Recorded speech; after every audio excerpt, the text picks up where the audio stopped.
Hello everyone, কেমন আছেন সবাই? আশা করছি সবাই ভালো আছেন, সুস্থ আছেন। আমি প্রিয়াঙ্কা, প্রিয়ার প্রতিদিনের গল্পে সবাইকে স্বাগত। দিনটা হচ্ছে বুধবার। বুধবারের সকাল তখন 6:30 মতো বাজে। এই সকাল 6:30টার সময় আমি সিস্টারকে ডেকে নিয়েছি। সে চলে এসছে, সে তার কাজ শুরু করে দিয়েছে। এই রাতের দিকে এক ঝুড়ি বাসন সে প্রথমে ধুয়ে নেয়, তারপরে এই জায়গাটা ক্লিন করে দেয়, তারপরে আমি রান্না শুরু করি। আর এই বাসন পড়ে থাকলে রান্না করতে একটু মন করে না, ওই জন্য প্রথমেই বলে আগে বাসন ধুয়ে জায়গাটা ক্লিন করে দেয়। ও যতক্ষণ বাসন ধুচ্ছে আমি ততক্ষণ টিফিনটা একটু রেডি করে নিই। আজকে একটু মেয়েকে বানিয়ে দেবো বার্গার। যে বার্গারের প্যাটিগুলো, এই প্যাটিগুলো আমি আগের দিনই বানিয়ে রেখে দিয়েছিলাম, নাহলে সকালে উঠে এত তাড়াতাড়ি এগুলো হয় না। তা চলুন আগের দিনের কিছু ক্লিপটা আমি শেয়ার করি, তারপর আমি সকালেরটা শেয়ার করছি। মেয়ে আমার বার্গার খাবে, কিন্তু বার্গারের সঙ্গে কোনো স্যালাড কি স্যালাড লিপ কোনো কিছু খাবে না। তার জন্যে আমি তো মা, সে যদি চালাকি করে তাহলে আমাকে তো চালাকি করতে হবে তার সঙ্গে। তার জন্য আমি কি করি, এই বার্গারে এই প্যাটিগুলো যেগুলো বানায় টিক্কিগুলো, সেগুলো শুধু আলু দিই না, তার মধ্যে আমি corn, green peas, carrot, capsicum, beans, সমস্ত রকম ভেজিটেবলস দিয়ে আমি এটা বানিয়ে নিই। এই প্যাটিগুলো বানাই, কিন্তু এই প্যাটিগুলো বানানোর সময় আমি কোনো তেল ইউজ করি না। আমি সব সবজি সেদ্ধ করে নিয়ে তারপর আলুর সাথে মেখে একটু চাট মশলা দিই, একটু নুন দিই আর হলুদ দিই, বাস এই দিয়ে মশলাটা মেখে আলুটা আমি টিক্কিটা বানিয়ে নিই। এই টিক্কিগুলো আমি তেল দিই না এই কারণেই, অনেকজন দেখি তেল মানে মশলা, চপের মশলা যেমন কষে সেরকম কষে পড়ে তারপর টিক্কি মশলাটা বানায়, কিন্তু আমি তেল দিই না, কারণ এগুলো তো আবার ফ্রাই করতে হবে সেই তেলেই, অনেকটা তেল লেগে যাবে। তাই জন্য আমি একটু হেলথের কথা চিন্তা করে এরকম তেল দিই না, আমি শুধুই মেখে নিই। একটু সবজিগুলো সব সেদ্ধ করে নিই, সেদ্ধ করে আলুর সঙ্গে মশলা দিয়ে মেখে নিই, দিয়ে এরকম একটু ময়দা গোলাতে একটু মিশিয়ে তারপরে ব্রেড ক্রাম্বসে করে এটা আমি আগের দিন ফ্রিজে আমি রেখে দিই। আর সকালবেলায় এগুলো এত তাড়াতাড়ি বানানো সম্ভব হয়ে ওঠে না, তাহলে তো অনেক সকালে উঠতে হবে, আর টিফিনও দিতে হবে রকম রকম। এক টিফিন এখনকার বাচ্চারা জানেনি যে এক টিফিন নিয়ে যেতে চায় না। এই যে দেখুন, আমি আগের দিন ফ্রিজে রেখে দিয়েছিলাম ডিপ ফ্রিজ করে, তাহলে সেই ডিপ ফ্রিজে রাখার পর এই যেগুলো এরকম হয়ে যায়, এগুলো একটু হাতে করে টানলেই এটা বেরিয়ে আসে, অসুবিধা কিছু হয় না। এই টিকিগুলো চলুন এবার ভেজে নিই। এখন দুটো ভাজবো, পরে আবার যখন ওর বাবা যখন স্নান করে বেরোবে ব্রেকফাস্টের জন্য তখন আমি আবার ভেজে নেবো। এবার একসাথে এখন ভেজে রাখলে ঠান্ডা হয়ে যাবে, তো এখন ওর মতো দুটো ভেজে নিই, ভেজে ওর টিফিনটা রেডি করি, তারপরে আমি করব। এই বার্গারের মধ্যে আমি একটু মেয়োনিজও দিই, মেয়োনিজটা খায় মেয়ে আমার, কিন্তু আজকে আর মেয়োনিজ নাই, মেয়োনিজ শেষ হয়ে গেছে, তাই একটু অল্প একটু সস দিয়ে দিলাম। আর এই সসগুলো এগুলোও বেশি খাওয়া ভালো না, যত প্রিজারভেটিভ ফুড কম খাবে অতই শরীরের পক্ষে ভালো, কিন্তু কি করব, দিতে তো হবে। এই অল্প একটু আবার সস দিয়ে দিয়েছি, না হলে আবার মেয়ে সসটা খুবই পছন্দ করে। এখনকার বাচ্চারা সেই তো, যে যেটা মানে খাওয়া ভালো নয় সেই জিনিসগুলোই বেশি তাদের খেতে ভালো লাগে। তাই কী করব, ওই জন্য একটু সস প্রথমে বার্গারের মধ্যে মিশিয়ে নিই, তারপরে একটু আলাদা করে ছোটো বক্সে সস দিয়ে দিয়েছি। এই বার্গারগুলো খেতে অসুবিধা হবে, সেই জন্য আবার মাঝখান থেকে আমি একটু কেটে দিয়েছি, তাহলে একটু খেতেও সুবিধা হবে, না হলে ওই বড়ো মতো হাত ধরে খেতে খুব অসুবিধা হয়। আর এক পিস আধখানা মেয়ের জন্য রেখে দিয়েছি, এরকম টিফিন হলে সে আবার একটু খেয়ে যায় ঘর থেকে, এই জন্য অর্ধেক রেখে দিলাম, সে খেয়ে যাবে এটা, আর বাকিটা স্কুলে টিফিনের জন্য। আর টিফিনে আমি আমার প্রতিদিন একটা করে ফ্রুট থাকে, আমি আমার শর্তেই করে নিয়েছি যে তোমাকে আমি রকম রকম টিফিন করে দেবো, কিন্তু তার সঙ্গে প্রতিদিন একটা করে ফ্রুট নিতে হবে। নিয়ে বলছে ঠিক আছে। আর এই যে দেখুন, এই পাতাগুলো কেউ বুঝতে পারছেন, এগুলো হচ্ছে গাঁদাল পাতা। এটা একটা দিদির ঘর থেকে নিয়ে আসি, সে আবার ইন্ডিয়া থেকে চারা নিয়ে এসে লাগিয়েছে, যে বলেছিল যে গাঁদাল পাতা নিয়ে যাবে, যদি খাও তাহলে নিয়ে আসবে। তাই আমি নিয়ে এসি, হয়ে গেল দুদিন আমি আনা, করেওছি, ভালোই লাগে বেশ গরম গরম গাঁদাল পাতার বড়া খেতে। আজকে আর কিছু করবো না, একটু ডিমের ঝোল করে নিচ্ছি, আর একটু ডাল বানিয়েছি, আর এই গাঁদাল পাতার বড়া। গাঁদাল পাতাটা বেটে নিয়েছি মুসুরির ডাল, রসুন আর লঙ্কা দিয়ে, এর মধ্যে একটু পেঁয়াজ কুচি দিয়ে দেবো, আর একটু পোস্ত ছড়িয়ে দেবো, খেতে খুব সুন্দর হয় বড়াগুলো। অল্প তেলে একটু কম আছে এগুলোকে ভেজে নিতে হবে, খেতেও বেশ সুন্দর লাগে। এই নাইজেরিয়াতে গাঁদাল পাতা বড়া খাচ্ছি, এটাই অনেক, তাই না? আছে সমস্ত কিছু। এই 12:30টার সময় আমি একটু যাব আজকে সবজি বাজার। চলুন আমাদেরকেও দেখিয়ে নিয়ে আসি সবজি বাজার। সবজি বাজারটা দেখিয়েছি, কিন্তু কোনো সবজিগুলো কীরকম দাম হয় সেটা আপনাদেরকে সাথে শেয়ার করা হয়নি। তাই ভাবলাম চলুন আজকে কিছু সবজির প্রাইসগুলো আপনাদেরকে জানিয়ে দিই, কীরকম কী সবজির দাম না এখানে। এই ঘড়িতে 12:30 বাজছে, এতক্ষণে বেরোচ্ছি।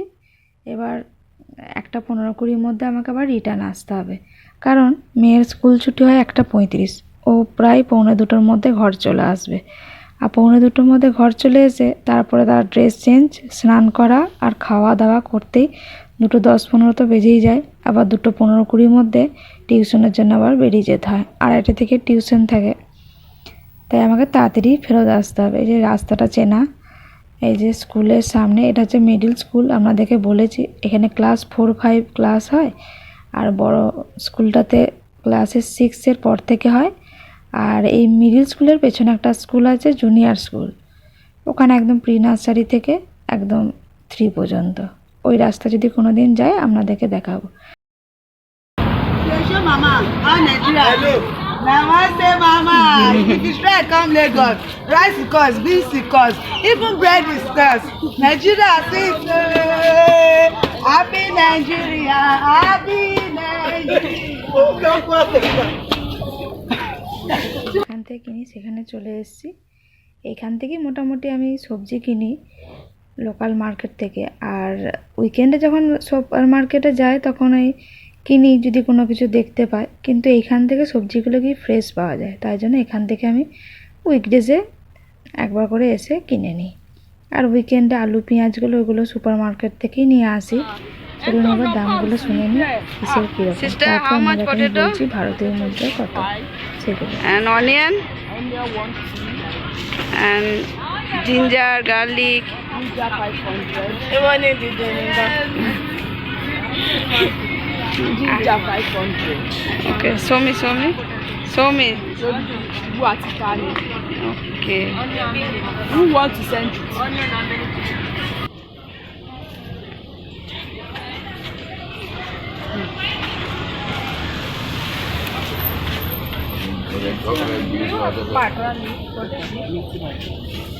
Brother, please come. Can you tell me price?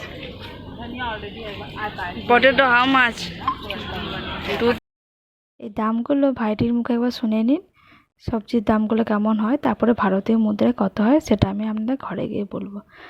আর পটল ছাড়া সমস্ত রকম সবজি এখানে পাওয়া যায়। Flower? Cauliflower? And ladies finger? This ladies finger packet? 1,000. 1,000. Okay. And turi? 500. Radish?